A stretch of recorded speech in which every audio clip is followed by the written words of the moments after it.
नमस्कार दोस्तों, आप सभी को वर्ल्ड विशेष ज्ञान के यूट्यूब चैनल में फिर से स्वागत है। जैसा कि हम लोग देखे थे कि हम लोग विज्ञान का पहला चैप्टर क्लास 10th का पढ़ रहे थे, जिसमें अधिकतर हम लोग पढ़ चुके थे, लेकिन कुछ कुछ बाकी है। जो चलिए आज हम लोग शुरू करते हैं।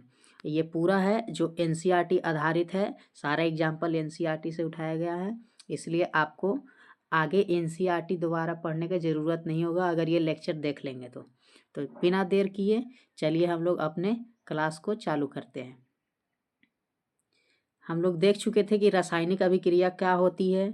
उसके बाद हम लोग देख चुके थे कि रासायनिक अभिक्रिया के क्या क्या लक्षण होते हैं। रासायनिक अभिक्रिया होती है तो रंग में परिवर्तन आती है, गैसों का उत्सर्जन होती है। इसके अलावा और क्या होती है, तापमान में परिवर्तन होती है, अवक्षेप का निर्माण होता है जिसे अवक्षेपण कहते हैं। फिर उसके बाद हम लोग क्या देखे थे, रासायनिक समीकरण क्या होता है। जैसे कि रासायनिक समीकरण में क्या होता है, सूत्र और संकेत की द्वारा हम लोग सर अभिक्रिया को लिखते हैं। जैसे H2+O2 बनता है, H2O जल, तो इसे ही हम लोग क्या कहते हैं, रासायनिक समीकरण कहते हैं। नेक्स्ट हम लोग क्या देखे थे, हम लोग देखे थे रासायनिक समीकरण को संतुलित क्यों किया जाता है, संतुलन का नियम क्या होता है, द्रव्यमान संरक्षण का नियम हम लोग देख चुके थे पिछले लेक्चर में।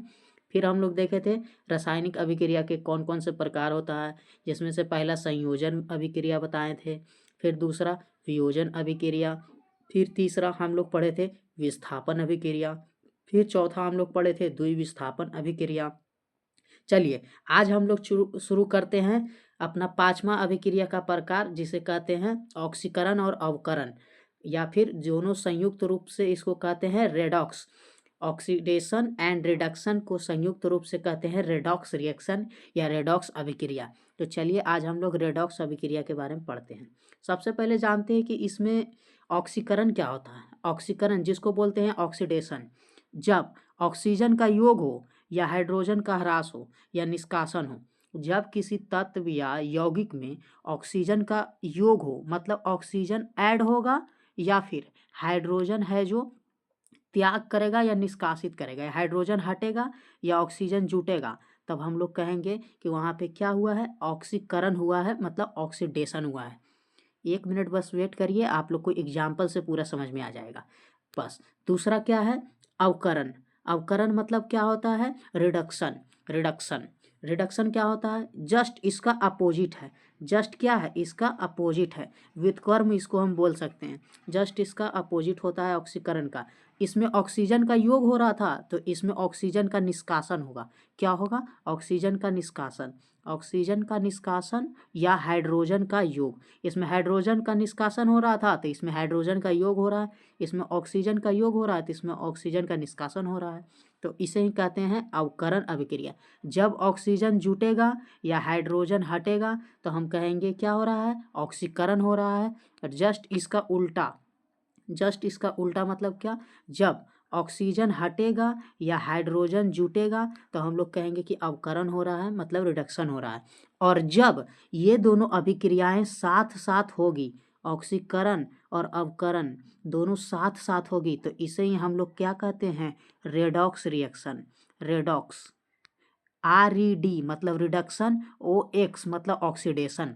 रिडक्शन और ऑक्सीडेशन से ही बना है रेडॉक्स। रेडॉक्स मतलब क्या हुआ, रेडॉक्स रिएक्शन। अवकरण और ऑक्सीकरण जब दोनों एक साथ होता है तो उसे कहते हैं, क्या कहते हैं, रेडॉक्स रिएक्शन। आपसे पूछेगा रेडॉक्स रिएक्शन की परिभाषा दे तो आप क्या बोलेंगे, जब किसी अभिक्रिया में ऑक्सीकरण और अवकरण साथ साथ होती है तो उसे हम लोग क्या कहते हैं, तो उसे ही हम लोग कहते हैं रेडॉक्स अभिक्रिया। ठीक है, तो चलिए हम आपको एग्जाम्पल देते हैं। जैसे देखिए, जैसे यहाँ पे क्या है, CuO कॉपर ऑक्साइड है प्लस H2 मतलब हाइड्रोजन है। अगर कॉपर ऑक्साइड की अभिक्रिया हाइड्रोजन से कराते हैं तो हम लोग का प्रोडक्ट क्या मिलता है, कॉपर मिलता है प्लस H2O मीन्स वाटर मिलता है। कॉपर ऑक्साइड को जब हाइड्रोजन से अभिक्रिया कराएं तो कॉपर प्लस H2O मतलब कि वाटर मिला है। ठीक है, तो चलिए देखते हैं इसमें किसका ऑक्सीडेशन हो रहा है और कैसे हो रहा है। देखिए ऑक्सीकरण क्या बोलता है, ऑक्सीकरण बोलता है ऑक्सीजन का योग। यहाँ देखिए ये हाइड्रोजन है, ठीक है, और यहाँ देखिए H2 ये भी हाइड्रोजन है, लेकिन इसमें ये ऑक्सीजन ऐड हो गया। ठीक है, क्या हो गया, एक ऑक्सीजन ये है जो देखो ऐड हो गया, तो हम कह सकते हैं कि H2 का यहाँ पे ऑक्सीडेशन हो गया है। H2 का ऑक्सीडेशन हो गया है कि नहीं हो गया है, हाइड्रोजन का ऑक्सीकरण हो गया है, मतलब इसमें ऑक्सीजन का योग हो गया है। ठीक है, अब देखिए यहाँ CuO है, ठीक है, कॉपर ऑक्साइड है, और यहाँ देखेंगे प्रोडक्ट में तो यहाँ पे सिर्फ क्या बचा, Cu बचा, मीन्स कॉपर बचा। यहाँ पे एक ठो ऑक्सीजन का निष्कासन हो गया है, मतलब ह्रास हो गया है, एक ऑक्सीजन हट गया, इसलिए हम कह सकते हैं, यहाँ देखिए परिभाषा, ऑक्सीजन का निष्कासन या ह्रास को क्या बोलते हैं, अवकरण बोलते हैं। तो यहाँ पर देखिए रिडक्शन हो गया, रिडक्शन हो गया, यहाँ ऑक्सीडेशन हुआ था और यहाँ रिडक्शन हो गया। हाइड्रोजन का तो ऑक्सीडेशन हुआ, लेकिन कॉपर ऑक्साइड का क्या हो गया, रिडक्शन हो गया। तो यहाँ पे ऑक्सीडेशन और रिडक्शन साथ साथ हो रहा है, तो हम लोग कह सकते हैं कि यहाँ पे क्या हुआ है, रेडॉक्स अभिक्रिया हुआ है, मीन्स रेडॉक्स रिएक्शन हुआ है, ऑक्सीकरण और अवकरण दोनों साथ साथ हुआ है। परिभाषा आपको याद करने में बिल्कुल आसानी होगी, क्योंकि आप अच्छी तरह से अभिक्रिया को समझ जाएंगे कि ये होता क्या है, तो आपको परिभाषा भी याद करने में कोई कठिनाई नहीं होगी। सिंपल परिभाषा है, ऑक्सीजन का योग अथवा या हाइड्रोजन का निष्कासन जिस अभिक्रिया में होती है उसे क्या कहते हैं, ऑक्सीकरण, और अवकरण जस्ट इसका अपोजिट मीन्स उल्टा। ऑक्सीजन का निष्कासन या ह्रास अथवा हाइड्रोजन का योग को क्या कहते हैं, अवकरण, और जब दोनों साथ साथ होता है तो उसे कहते हैं रेडॉक्स रिएक्शन, मीन्स रेडॉक्स अभिक्रिया। आशा करते हैं आप लोग को समझ में आ गया। एग्जाम्पल आप लोग ध्यान रखेंगे, ठीक है, आपसे ऑब्जेक्टिव में ये बहुत पूछा जाता है, ऑब्जेक्टिव पॉइंट ऑफ व्यू से बहुत ही इंपॉर्टेंट है, इसलिए आपको इसको ध्यान में रखेंगे। चलिए, आशा करते हैं समझ में आ गया। नेक्स्ट स्लाइड की ओर चलते हैं। नेक्स्ट एक अभिक्रिया होती है उष्मा शोषी रासायनिक अभिक्रिया, जिसको बोलते हैं इंडोथर्मिक। ठीक है, इंडोथर्मिक केमिकल रिएक्शन, उष्मा शोषी, नाम से स्पष्ट हो रहा है उष्मा, उष्मा मीन्स हीट, और शोषी मतलब ऑब्जॉर्ब, ऑब्जॉर्ब कर रहा है। ठीक है, उष्मा को क्या कर रहा है, ऑब्जॉर्ब कर रहा है। तो यहाँ पे हम लोग कह सकते हैं कि जरूर यहाँ पे उष्मा को ये ग्रहण कर रहा होगा या सोख रहा होगा, जिसको बोलते हैं हिंदी में ऑब्जॉर्ब कर रहा है। ठीक है, सिंपल, ऐसा रासायनिक अभिक्रिया वैसा रासायनिक अभिक्रिया, ठीक है, जिसमें उष्मा क्या है, उष्मा, उष्मा को अवशोषित, अवशोषित होता है, यानी कि इस प्रक्रिया में हमारा जो पर्यावरण है, पर्यावरण मीन्स इन्वायरमेंट से जो उष्मा को है जो लिया जाता है, ठीक है, ऑब्जॉर्ब करते हैं, ऑब्जॉर्ब करते हैं, तो वैसा रासायनिक अभिक्रिया को ही क्या कहते हैं, उष्मा शोषी, मतलब उष्मा का अवशोषण। उष्मा शोषी मीन्स क्या होता है, उष्मा का अवशोषण। वैसी रासायनिक अभिक्रिया जिसमें पर्यावरण से उष्मा का अवशोषण होता है, तो उसे हम क्या कहते हैं, उष्मा शोषी रासायनिक अभिक्रिया कहते हैं। ठीक है, चलिए हम आपको एक एग्जाम्पल देते हैं। जैसे कि आपने देखा होगा बर्फ का पिघलना, मान लीजिए ये आइस है, सॉलिड है, ठीक है, आइस को पिघला कर क्या बनाएंगे, वाटर बनाएंगे, वाटर, वाटर हमको बनाना है, और ये है आइस। तो आइस को क्या करें कि वाटर बन जाए, तो आप लोग जानते हैं कि आइस को जब हम हीट करेंगे तभी वो मेल्ट होगा। जब हम उसको उष्मा देंगे, तो हीट कर रहे हैं मतलब क्या हो रहा है, हम लोग उष्मा उसमें क्या कर रहे हैं, दे रहे हैं, हीट कर रहे हैं मीन्स उष्मा दे रहे हैं। तो आइस से है जो वाटर बन गया, आइस से क्या बन गया, वाटर। तो इसको कह सकते हैं कि बर्फ का पिघलना एक कैसी रासायनिक अभिक्रिया है, तो बर्फ का पिघलना एक उष्मा शोषी रासायनिक अभिक्रिया है। एग्जाम्पल आप लोग ध्यान रखेंगे, वेरी वेरी इंपॉर्टेंट। आशा करते हैं आपको उष्मा शोषी समझ में आ गया।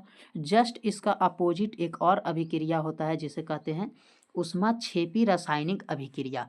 उष्मा छेपी, नाम से स्पष्ट हो रहा है, उष्मा छेपी मतलब उत्सर्जन, उष्मा का उत्सर्जन होता है।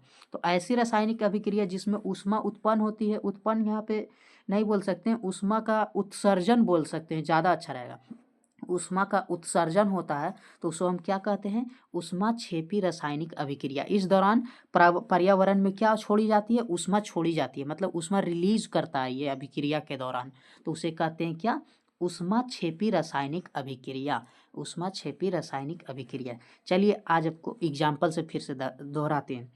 जैसे कि कोयले का जलना, ये मान लीजिए कोयला है, ठीक है, कोयला का जलना, कोयला को अगर मान लीजिए थोड़ा हीट करेंगे तो ये बर्न ही होगा, और जब बर्न करेगा तो बहुत ज़्यादा ऊर्जा मिलेगा। ऊर्जा किस फॉर्म में मिलेगा, हीट के फॉर्म में मिलेगा। हीट क्या है, ऊर्जा का एक रूप है।